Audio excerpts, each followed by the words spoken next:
പിന്നെ എല്ലാവരുടെയും പ്രിയങ്കരനായ ക്യാപ്റ്റനോട് എന്താണ് താങ്കളുടെ നിലപാടെന്ന് ചോദിച്ചു. എല്ലാരും കേൾക്കണ്ട് ലാലേട്ട, പക്ഷെ അനുമോള് മാത്രം കേൾക്കാനുള്ള ഒരു രക്ഷയില്ല. പല പ്രാവശ്യം പറഞ്ഞു നോക്കി, നമുക്ക് പറയാനല്ലേ പറ്റൂ. ലാലേട്ട പുള്ളിക്കാരൻ ഗ്യാങ് പറയുന്നത് പോലെ മാത്രമേ കേൾക്കുള്ളൂ. മോളെ അപ്പൊ നിങ്ങൾ പറയുന്ന പോലെ കേൾക്കണം എന്നാണോ ലാലേട്ടൻ ചോദിച്ചു. അല്ല ലാലേട്ട, 15 പേരെ ഒരുപോലെ കാണണം എന്നാണ് എന്റെ ആഗ്രഹം. ബെസ്റ്റ് ടീമാണ്, എല്ലാരും ഒരുപോലെ കാണുന്ന ഒരാളെ. ഇതേ അഭിപ്രായമുള്ള ആരെങ്കിലും ഉണ്ടോ എന്ന് ലാലേട്ടൻ ചോദിച്ചു. ഒരു കുഞ്ഞ് അവിടെ നിന്ന് അനങ്ങിയില്ല. ആരും പറയില്ല, അവർക്കൊക്കെ പേടിയാണ് ലാലേട്ട. എന്ത് കഷ്ടമാണ്, അവിടെ ഒരു ധൈര്യശാലി പോലും ഇല്ല. ഏതായാലും രണ്ടുപേരുടെ ഭാഗത്തും തെറ്റുണ്ടെന്ന് ലാലേട്ടൻ പറയുന്നു. രണ്ടുപേർക്കും പണിഷ്മെന്റ് കൊടുക്കുന്നു. രണ്ടുപേരെയും ഡയറക്റ്റ് നോമിനേഷനിലേക്ക് വിടുന്നു. കൂടാതെ 2 മണിക്കൂർ രണ്ടുപേരും ജയിലിൽ കിടക്കണം. അവിടെ വെച്ച് എന്തെങ്കിലും പ്രശ്നങ്ങളുണ്ടെങ്കിൽ അവർ പറഞ്ഞ് സോൾവ് ചെയ്യട്ടെ. കൂടാതെ അനുമോളുടെ ഒരു പടമുള്ള ബാഡ്ജ് ജിസേലും, ജിസേലിന്റെ പടമുള്ള ഒരു ബാഡ്ജ് അനുമോളും ഈ ഒരാഴ്ച മുഴുവൻ ധരിക്കാൻ പറഞ്ഞു. ലാലേട്ടൻ ഒരു ഗംഭീര ചോദ്യമാണെന്ന് വിചാരിച്ച് അനുമോളോട് ഒരു ചോദ്യം ചോദിച്ചു. നിങ്ങളുടെ ചുണ്ടിൽ തൊട്ടാൽ നിങ്ങൾ എന്ത് ചെയ്യും? ലാലേട്ടൻ വാ പൊളിച്ചു പോണ മറുപടിയായിരുന്നു. ആവോ, എനിക്കറിയില്ല ലാലേട്ട. എല്ലാം വീട്ടിൽ നിന്ന് പഠിച്ചിട്ട് വന്ന് അതുപോലെ ചെയ്യുന്ന കുട്ടിക്ക് ഈ ഒരു കാര്യം അറിയാൻ പാടില്ലേ? ഒരാൾ ചുണ്ടിൽ തൊട്ടാൽ എന്താ ചെയ്യാന്ന് അറിയാൻ പാടില്ലാവോ? പിന്നെ നെവിനോട്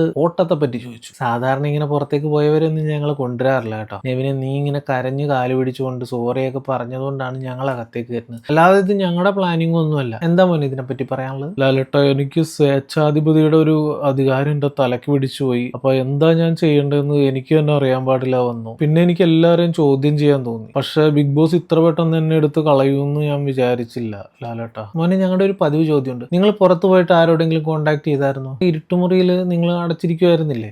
എല്ലാരും കേൾക്കാൻ വേണ്ടി ഒന്ന് ചോദിച്ചാ കേട്ടോ, വേറെ പ്രത്യേകിച്ച് കാര്യമൊന്നുമില്ല. ഈ നെവിമോൻ വന്നതിൽ ഇവിടെ സങ്കടമുള്ളവരാരെങ്കിലും ഒക്കെ ഉണ്ടോ? ലാലേട്ട, ഈ അനുമോൾക്കും ആദില നൂറയ്ക്കും ഞാൻ വന്നതിൽ സങ്കടമുണ്ട്. ആദില നൂറമാർക്ക് സങ്കടമുണ്ടോ? നൂറ പറഞ്ഞില്ല ലാലേട്ട. ആദില പറഞ്ഞു വന്നാലും പോയാലും അവനുള്ളതാണ്. ഞങ്ങളവിടെ ഭയങ്കര ട്രിഗറിങ് പരിപാടി നടത്തി നോക്കി. പോണോ വേണ്ടോ എന്നുള്ളത് അവന്റെ തീരുമാനമായിരുന്നു. ലാലേട്ട, അതോടുകൂടി എനിക്ക് നട്ടലുണ്ടെന്ന് തെളിയിക്കാൻ പറ്റി. പോകുമെന്ന് പറഞ്ഞാൽ ഞാൻ പോയില്ലേ. വരില്ലെന്ന് ഞാൻ പറഞ്ഞിട്ടുണ്ടായിരുന്നില്ല. പോയി തിരിച്ചു വന്നു. That's it. അവിടെ ഒരാൾ കൂടി എനിക്ക് വീട്ടിൽ പോണേ എന്ന് പറഞ്ഞ് നടക്കുന്നുണ്ട്. രേണുവിനോട് വീട്ടിൽ പോണോന്ന് ലാലേട്ടൻ ചോദിച്ചു. ഇല്ല ലാലേട്ട, അതെനിക്കൊരു വിഷമമൊക്കെ വന്ന സമയത്ത് എന്തെങ്കിലുമൊക്കെ ഇടയ്ക്ക് പറയണ്ടേന്ന് വിചാരിച്ച് ഞാൻ വീട്ടിൽ പോണ കാര്യം അങ്ങ് പറയുന്നു.